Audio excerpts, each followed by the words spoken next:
privatnom životu? Čime se bavite?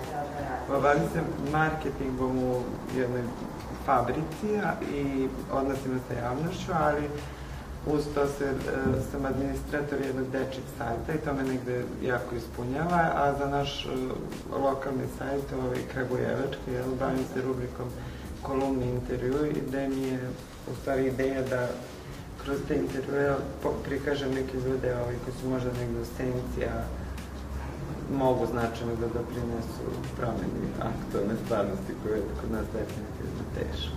Koji je razlog zbog koga ste se registrovali na Limundu? Pa moram da priznam da je osnovni razlog bio moj sin, da je on u stvari otkrio Limunda sa nekih 12-13 godina i onda me zamolio, naravno, pošto maloletne osobe ne mogu da se registruju, da se ja registrujem umesto njega, a onda je Limund dobio i meni otkriće. Vrlo brzo sam ja našla svoje sve interesovanje. Da je to što vam se najviše sviđa na Limundu? Zbog čega ga volite? Pa ja Limunda volim ovih dana zbog dizajna. Mislim, strašno mi se sviđa kako sve to izgleda, akcije koje radite, koji su često vezani za decu, dobrotvorni. Mislim, sve ono što je mog sina i mene u stvari potaklo da se registrujemo, ali primećujem da dizajn prosto naprede i pošto je meni lično važan taj estetski doživljaj sveta, onda mi se sve to jako sviđa. Zanimljivo što praktično u svim oblastima postoji neka ponuda. Ja se lično možda najviše informišem u toj oblasti digitalni uređaj, telefoni, zamena postojećih stvari koje imamo ili jednostavno da pronađem neke repere kako ide cene, šta se dešava kod nas. Šta biste promenili da možete da imate moć na Limundu?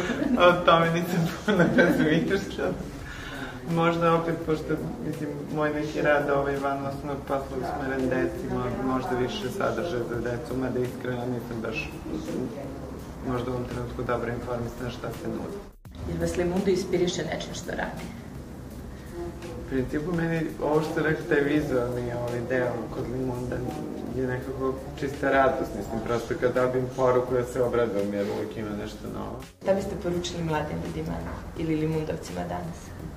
Pa pošto sam danas, zaista i danas generalno gost Limunda i sama organizacija kompanije onako vrlo interesantna. Limunda spada u retke uspešne kompanije u Srbiji. Osnovna poruka mladim ljudima je možda to da se ugledaju na ljude koji rade u Limundu, a otprilike moto Limunda je znanje i obrazovanje.